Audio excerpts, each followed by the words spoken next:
Hello again, everyone, and welcome back to Below the Line, the official podcast of the PSA Master Executive Council, produced by your Communications Committee. We have a lot of ground to cover today as we highlight the Contract Enforcement Committee, headed up by Committee Chairman Captain Connor Barnes, as we discuss his committee's role in helping to protect your contractual rights as a PSA pilot.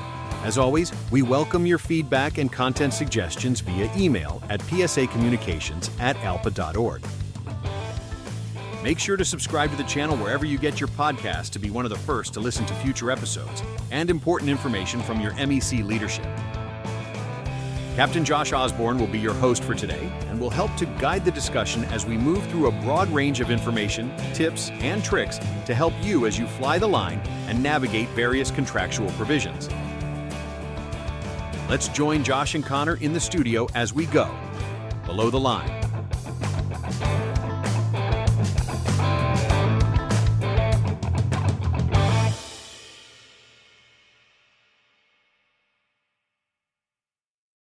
Well, hello again, everyone. As Tom said, my name is Captain Josh Osborne. I'm the Vice Chair for Communications for PSA's MEC, and I'll be hosting today's episode of Below the Line.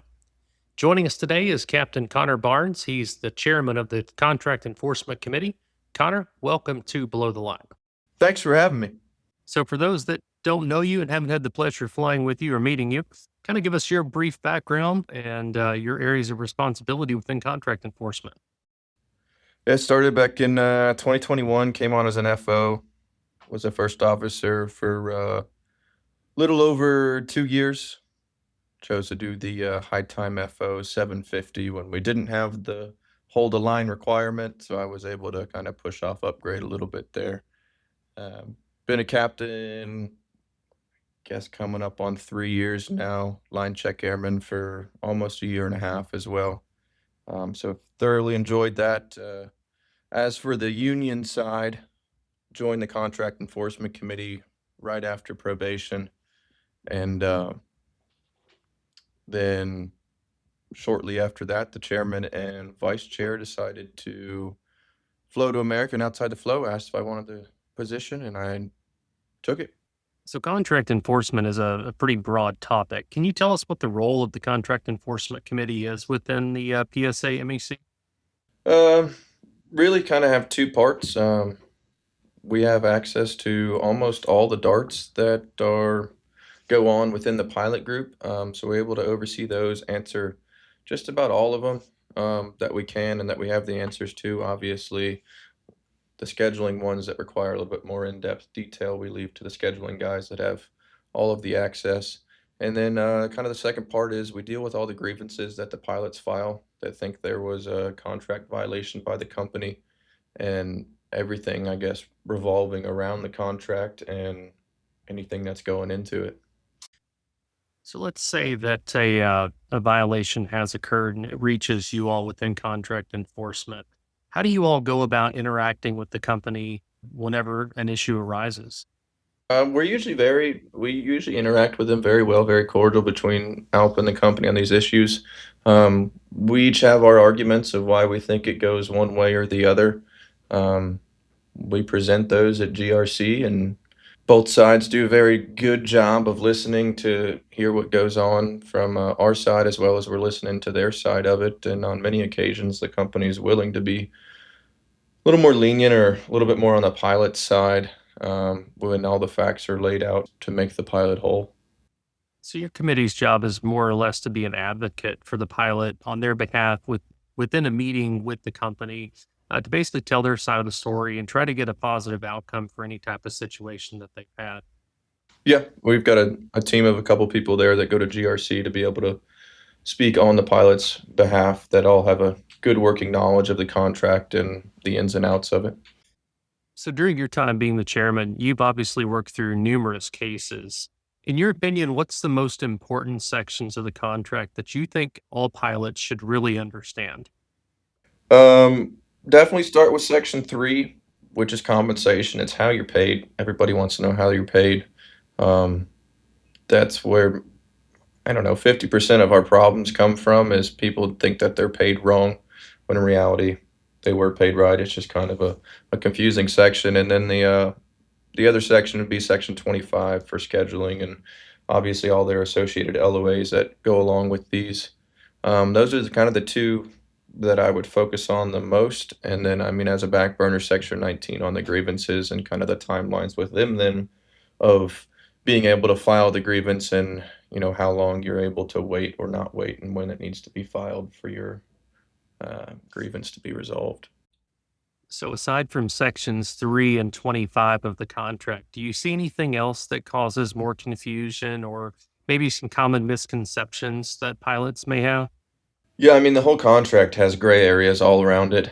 Um, it's mostly kind of where the pilots get confused. Everybody can kind of read the black and white and go from there and interpret it to the best of their knowledge. But many of the gray areas have been discussed in GRC or with the company and just hasn't been published. We've been trying to get some documents in some different ways to get some of these gray areas resolved with the company and I guess get them distributed to the pilots, whether through MOUs, LOAs, or just overall understanding.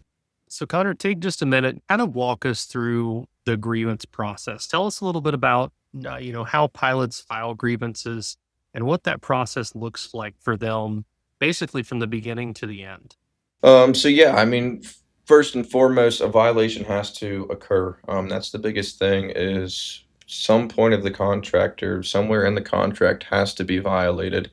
If it just gets turned out that you didn't like what happens, that's not a violation. We can't file a grievance as well as it has to be in the contract. There's a lot of company procedures or companies things that they do that were never negotiated by ALPA, and therefore we cannot file a grievance on it. That's just what the company's doing. But after that, the pilot would need to file a grievance through dts.alpa.org, also known as a PRF, which is a pilot resolution form.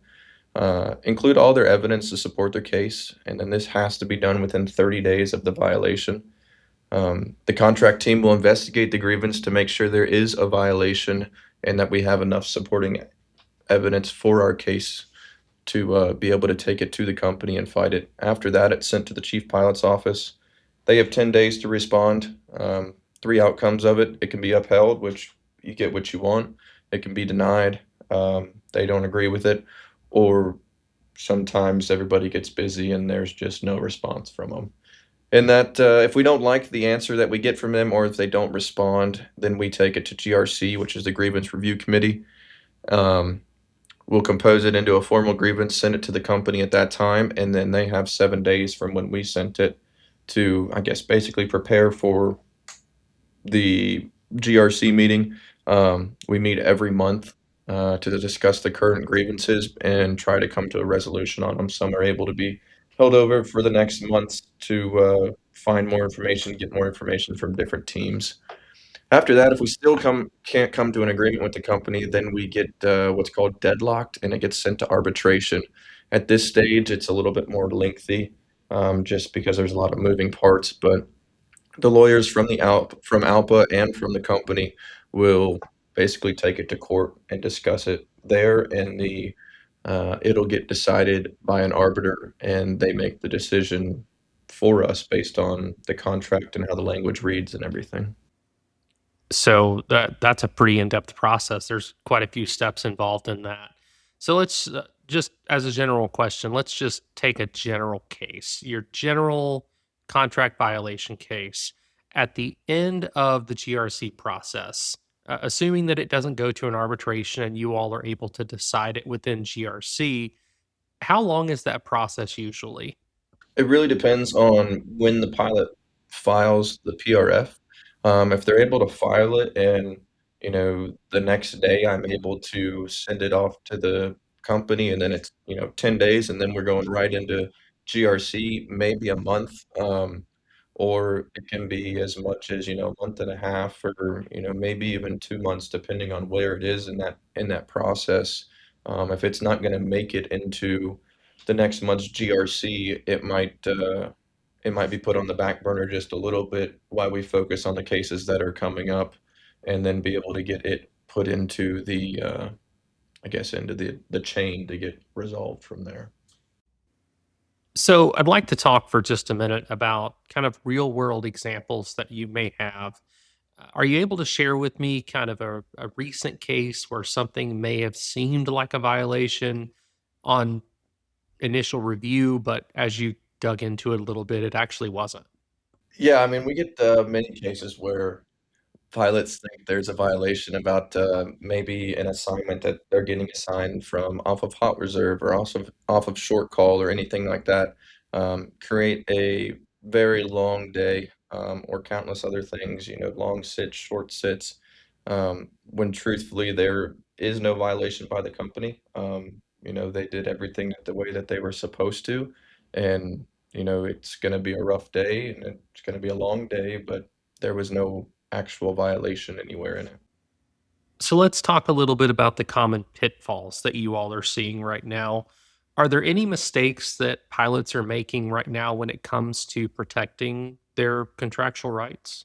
Yeah, a lot of pilots will voluntarily and almost involuntarily waive their contractual rights by accepting assignments or operating flights that violate the contract. This is mostly seen like delays. The company's not sitting there on their computer staring at your schedule all day long. Once you get the assignment, they're moving on to the next problem that has arose and trying to assign the next thing.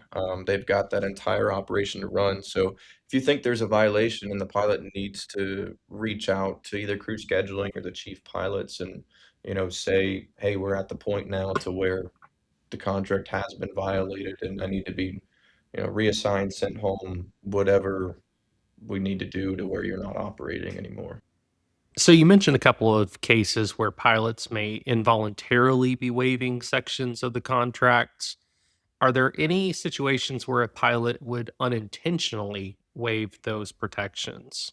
We had one the other day where um, delayed all day. I can't remember the airport, but they were extended, and so they have to complete their round trip within 6 hours. Um, and so by the time the pilot called, it was within the 6 hours, and then the time came to where we got delayed past the 6 hours.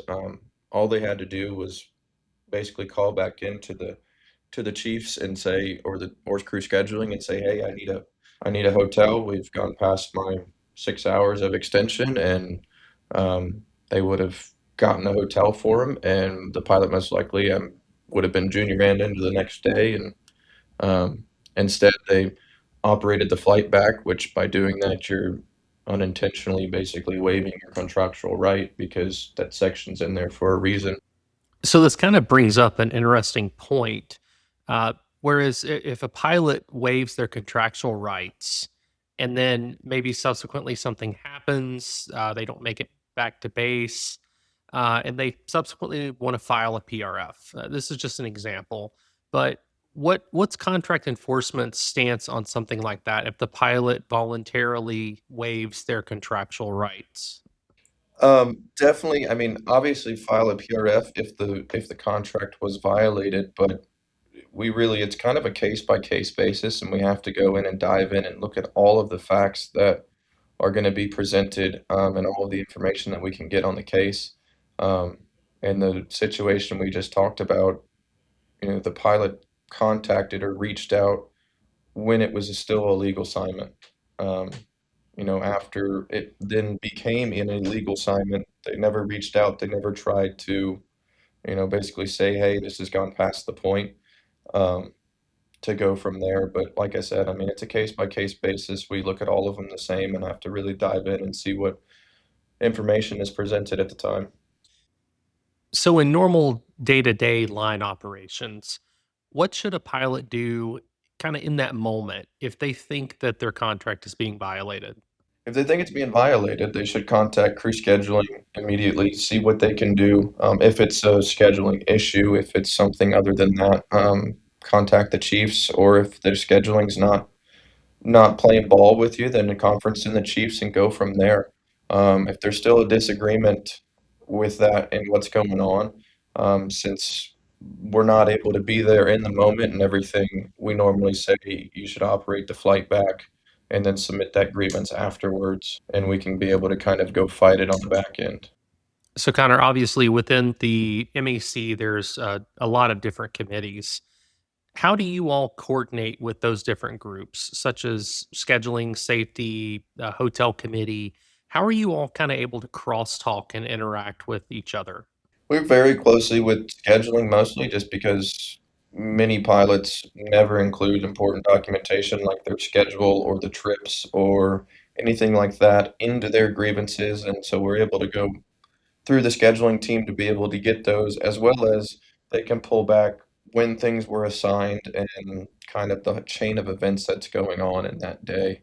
Um, we, as the contract team, don't have access to all of the information and the master FLICA and everything else going into the scheduling side there. We also work and talk with a lot of other committees trying to make sure that they're aware of, different cases and different kind of grievances of how we're moving forward and if things are changing or if we've come to a new agreement on something that might change how things are done moving forward.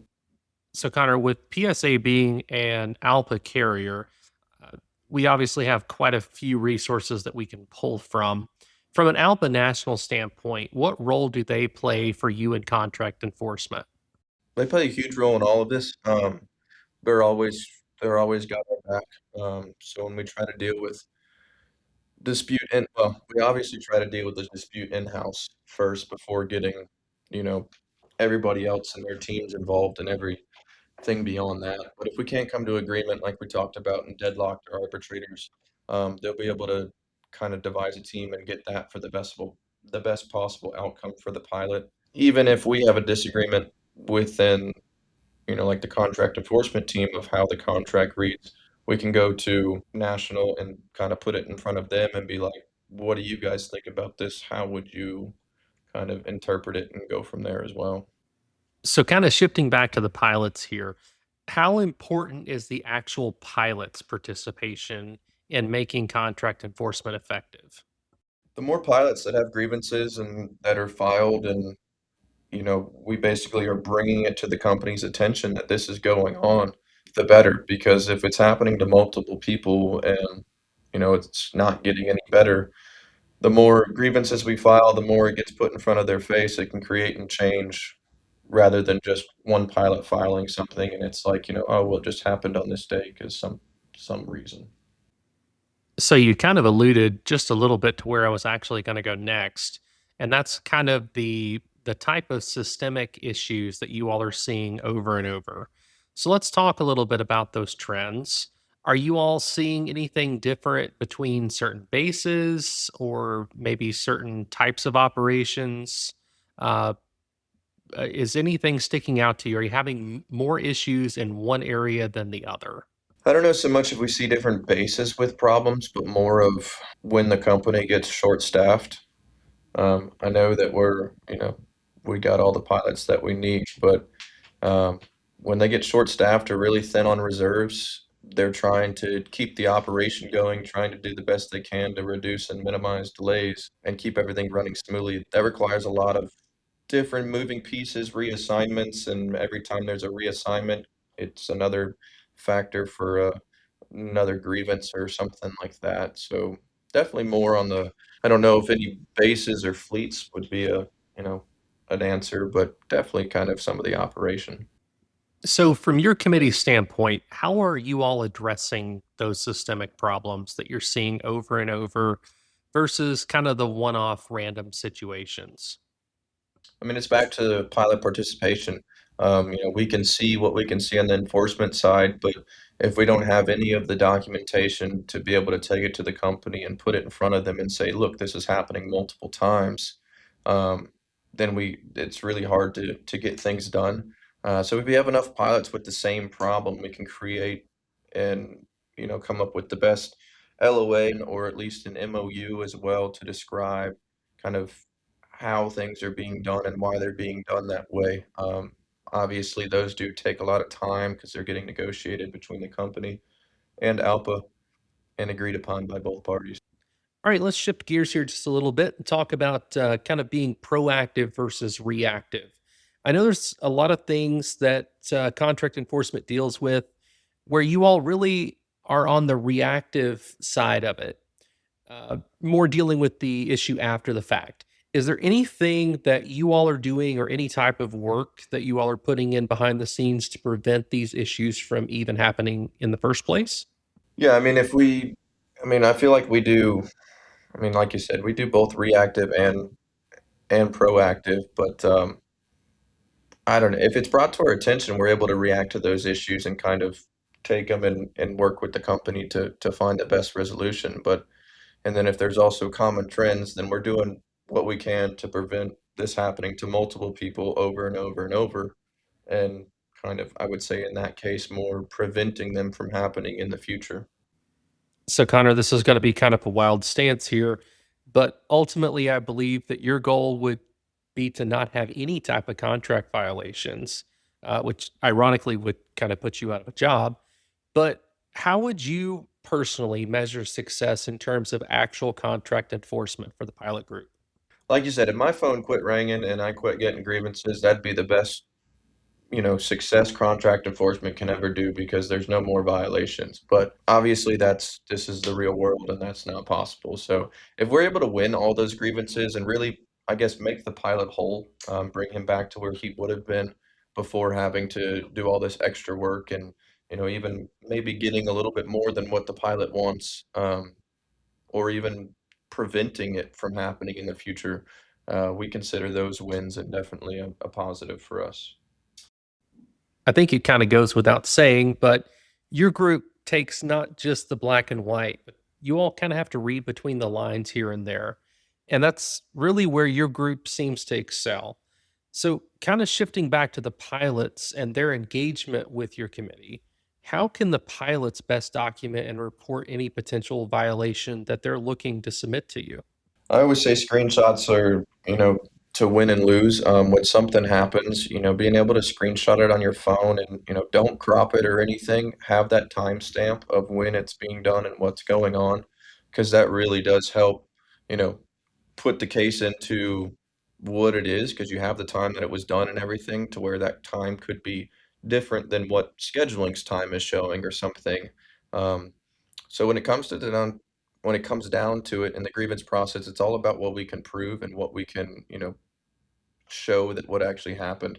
So the more information, the more evidence on a violation you have, the better case we have moving forward. Whether that's your schedule, your trip, all of these things before, trips before they were altered, so on and so forth. But reporting that potential violation, as I said in the beginning, filing that PRF at dts.alpa.org. And if you're not sure if it's a grievance or not, um, you can file a DART and we'll answer it there in a more timely manner, most likely, and be able to get you an answer and say whether or not you should file that grievance and go down that road or not. So we talked a little bit about the information that you all are looking for. I know you had mentioned that you said that you wanted pilots to take screenshots, make sure that those screenshots weren't cropped and that you were getting the full picture. Is there any other type of information or maybe a certain format type that works best for you all as you're working through a case investigation? Being able to get the whole thing. So if you're sending in a schedule, don't screenshot it. If it's on Flicka, send us the entire PDF document of your whole schedule. Same with PBS, send us the entire PDF. The biggest one we get is people are screenshotting ELP right now, and you send in four different screenshots for, your entire different ELP, and now we're sitting here trying to piece together four different pictures, and it just takes a lot more time and effort to be able to do it that way. When you just download the PDF and send us that, we can have an answer super quick, especially if we're in GRC and we're trying to fight on the pilot's behalf. Um, we can be able to pull that up and it's a lot easier to read. Everybody knows how to do it. Another big one is any prior communication with the company. So if you've reached out to Crew Pay, if you've reached out to the chief pilots, what are their answers and what's going on, there with kind of what they said. Did they deny a PED because they requested more information, or did they deny a PED because they don't think it's an emergency? That's two different denials. If they just want more information, just send them more information and hopefully it'll be approved. So, Connor, what would you say to a pilot if they were sitting, let's say that you were sitting in the airport talking with them and they had a potential contract violation that they were discussing with you, but they seemed a little hesitant or apprehensive to actually file the PRF? What would you tell them? File a DART first. Say what happened in the DART. And like I said, we've got a lot more members that have DART access and able to go through there and answer the questions than we do with the PRF site. So if you're unsure, you can file that, or if you want, you can just go straight into filing a grievance, and we can go from there and figure out whether it is a grievance or not. So, coming in with some closing thoughts here, if there was one thing that you wish every pilot at PSA understood about contract enforcement or the contract enforcement committee, what would it be? Every member on the committee is a volunteer. Nobody's sitting here getting paid for it per se. We work normal pilot schedules just like anybody else that's on the line. So we may not be able to answer your question right away or be able to get back to you the same day or within a couple hours. We're flying, or maybe we're just flat out enjoying our day off, but we're doing what we can to be able to, get the answers and everything for you. So, one final question here. Is there any final advice that you would have for a pilot who is trying to protect their rights while flying the line? Know your contract as well as you know your aircraft. Always keep good personal records of schedules, assignments, any irregularities. If something doesn't seem right, address it professionally in the moment when possible, but don't hesitate to involve your union or professional standards when needed. Also protect yourself with good fatigue management and don't let external pressure push you into an unsafe or non-compliant decision, because at the end of the day, your certificate is yours alone. Treat it that way. Well, that's fantastic advice, Connor. Thank you very much for joining us today. We certainly do appreciate all of your insights. And for those of you that needed those links again that were mentioned previously, the link to the DART system is dart.alpa.org. And then to file a PRF, that would be at dts.alpa.org. You can also find these links within your ALPA app as well as on the PSA MEC website. Captain Barnes, thank you very much for joining us. Thanks for having me. And a big thank you to each of you for tuning into this episode of Below the Line. We certainly do appreciate you taking the time out of your day to join us and gather some useful information that you can use in the future. Join us next time as we continue to explore the various committees that help represent you and further your interest as a PSA pilot. Until next time, fly safe, stay safe, and we'll see you below the line. This has been a publication of the PSA Master Executive Council, and we thank you for tuning in. Be sure to subscribe to the channel wherever you get your podcasts to make sure you never miss a new episode filled with important information. If you have ideas about what we should cover on a future episode, be sure to email us at psacommunications@alpa.org. On behalf of your MEC leadership and the countless volunteers working behind the scenes, thank you for everything you do on a daily basis. We look forward to bringing you the next episode covering important topics as we continue to go below the line.